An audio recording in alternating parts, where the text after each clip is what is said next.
He ain't going nowhere. He ain't going nowhere. He has been stopped now, 'cause he's a bad boy for life. He ain't going nowhere. He ain't going nowhere. He has been stopped now, 'cause he's a bad boy for life. Every step he takes, every move he's made, every single day, every time he prayed, they've been watching him. Hey there. Welcome, civilians. You've arrived at the home of civilized and thought-provoking commentary. Get ready for elevation, growth, and experience. I am the civilized woman. Please like, comment, share, and don't forget to subscribe. Thank you.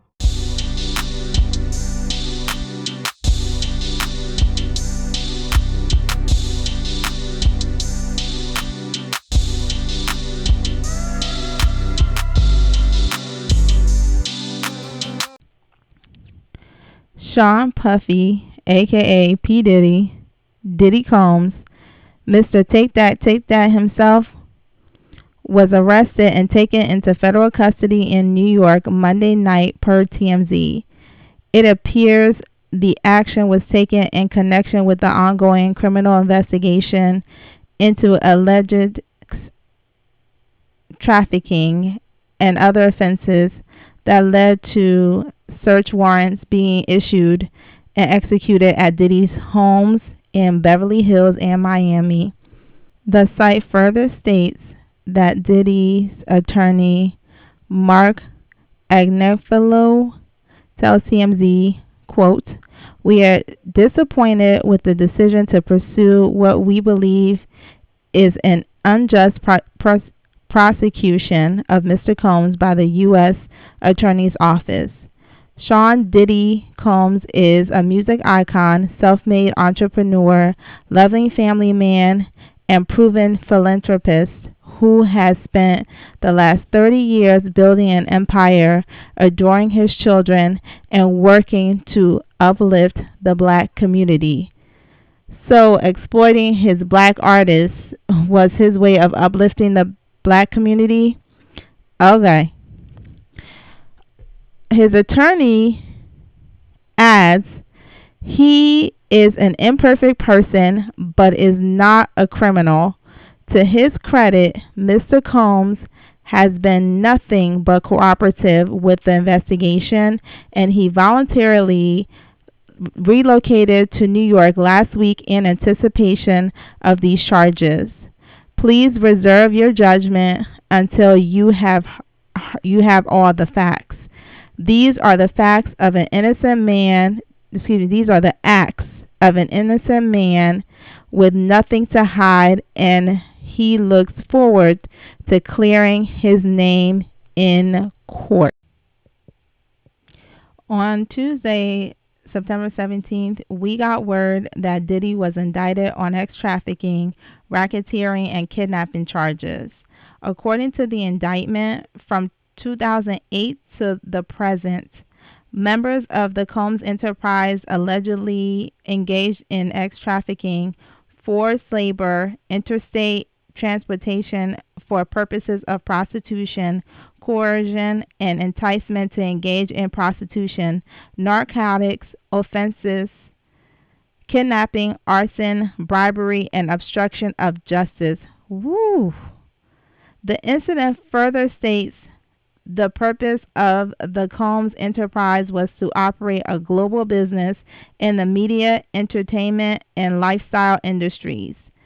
The purpose also includes preserving Diddy's power and fulfilling his personal desires, especially in relation to his sexual gratification, including through the exploitation of women and the use of commercial sex workers.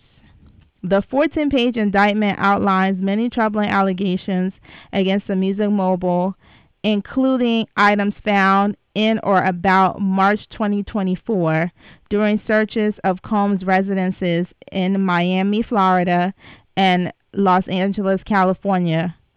Law enforcement seized various freak-off supplies, including narcotics and more than 1,000 bottles of baby oil and lubricants. Y'all, 1,000 bottles of baby oil? Short of a Johnson and Johnson factory, there's nowhere else in the world that you should have that much baby oil. My goodness.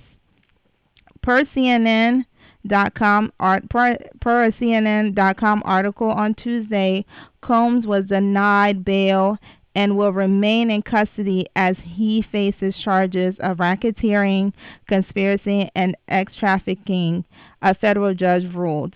His lawyer said after the hearing they would appeal the decision.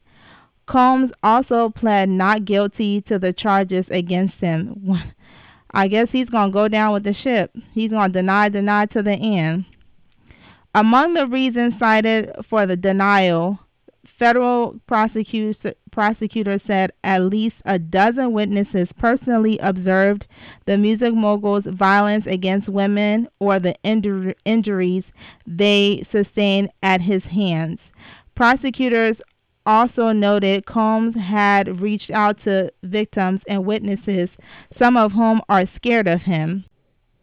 This was substantiated as sources states that he called Dirty Money band member Kalina Harper 54 times prior to her statement about the claims that fellow band member Dawn Richard made in her lawsuit that was filed last week. Sean Diddy Combs will remain in custody ahead of his trial on racketeering, conspiracy, and ex-trafficking charges after his lawyers failed on Wednesday to appeal the judge's decision to deny him bail. Prosecutors had argued he was at risk of obstructing the case, and in his ruling on Wednesday, September 18th, Judge Andrew Carter said there was no conditions that reduced the risk of witness tampering or obstruction. Combs, 54, faces a sentence of up to life in prison if convicted. His next court appearance was scheduled for October 9th. Combs' attorney, Mark Anefalo, told CNN he will again appeal the ruling. Combs is being held at the Metropolitan Detention Center, a place that's been described as hell on earth and an ongoing tragedy. This detention center has held other high-profile inmates such as R. Kelly and Ghislaine Maxwell. You know what? Good. If this place is as they're saying, maybe he can get a little taste of that, and that way he can know just a little bit of what the people that were subject to his demonic behavior felt like. So yeah, let it be hell on earth. Let him get used to that, because if he don't repent, then that's going to be his forever state, even after this life. Anyway, let me calm down. Puffy has been a terror for over decades, many decades. He was so egregious that he violated his victims in front of other witnesses with no repercussions. No fear, no concern that he would have to face any penalty. So why now? Over 30 years of this mess he's been doing. Why now? He was allowed to run amok, to act without any regard for those who were subject to his depravity. He invoked fear into his victims without any concern for the consequences. Much like we knew that R. Kelly was not the only one, we know as well Diddy is not alone in this either. So back to my question, why now?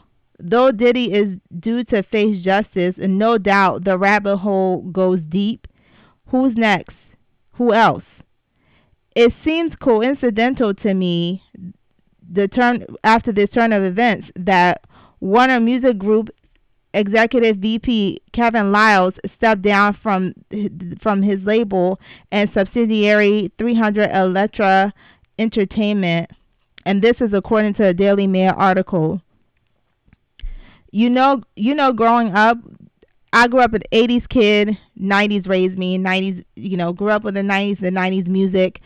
Bad Boy and Puffy, that swag, that was all the rage. We would see them dance in the and sing the songs, dance in the music videos. Nobody had any idea that all of this debauchery and wickedness was going on behind the scenes. So it's really heartbreaking to know that behind all the smiles of a good time was an illusion. These people were literally living hell on earth just for trying to live out their dreams. And I'll do future videos on that because I think there's a lot of lessons to be learned from what's happened with Diddy. And I think one of them, we can't be remiss in knowing that there are people like him out there who are looking to take advantage of people if you do not safeguard yourselves. It's not. This is not victim blaming. This is just to say that there are people like him out there looking to take advantage of people, looking for suckers to lick, and you have to safeguard yourself. So no doubt there's going to be more to come with this Diddy saga.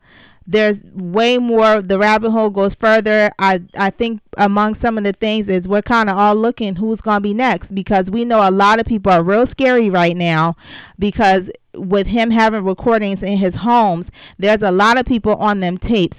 I think we also need to think about, though, like when we're asking why now, what else is going on? Could this be used as a distraction as well? Like, he definitely needs to go down, but we need to make sure that we're not missing things, that this is not used to veer us off the trail. We can walk and chew gum at the same time. So let's stay alert, let's stay woke. Until next time.